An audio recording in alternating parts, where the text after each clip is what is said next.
Samoa Joe was interviewed by Ryan Satin and spoke a bit about his release back in April, and noting the fact that he got a call within hours from Paul Levesque, especially basically getting the ball rolling for what this role would become in NXT. And he gave a bit more detail of what he's back doing at NXT. It's not just the on-screen role, but he's also now getting involved in the talent scouting department, working with Canyon Seaman and other duties behind the scenes. So he outlined this as a bit of a transition as well.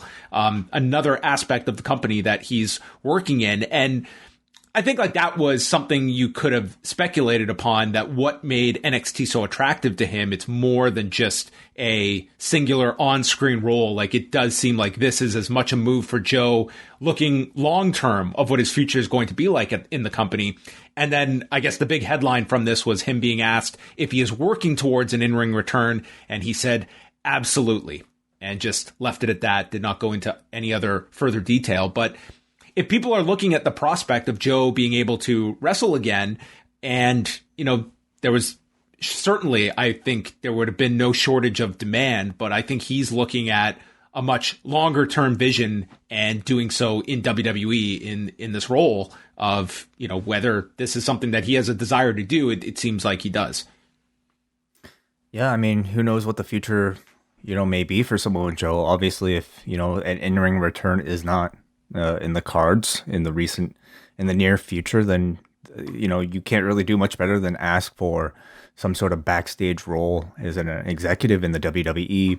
So, you know, I imagine this is a good move for him for that reason. And I think for the WWE, they likely don't want Samoa Joe out there in the wild, where he would be a huge prospect for any company that, you know, on the level of like an AEW or otherwise, you know. I mean, Joe, they did cut him. So it was like, I don't know if let me correct myself then. Maybe if you're Triple H, you understand that, whereas maybe other people in the company don't.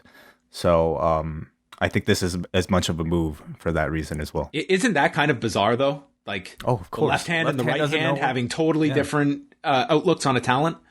Totally. Yeah. It's ridiculous.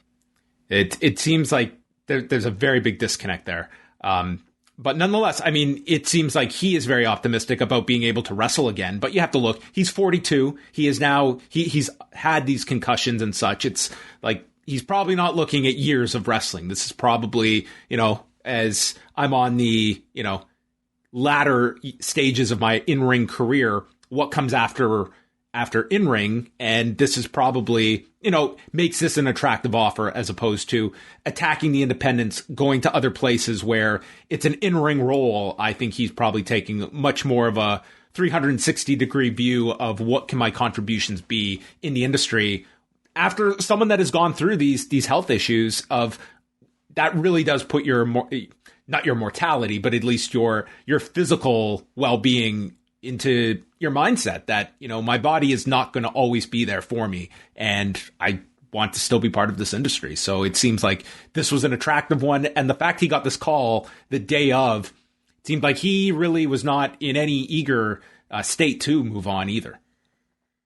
Well, no matter what the future or what the status of, I guess, his health is, I mean, they're certainly not shy about teasing the possibility of him having matchups with people in NXT. And you look at that roster and it's just, you know, everybody would be a relatively fresh matchup for Samoa Joe. So, you know, here's hoping that all that works out.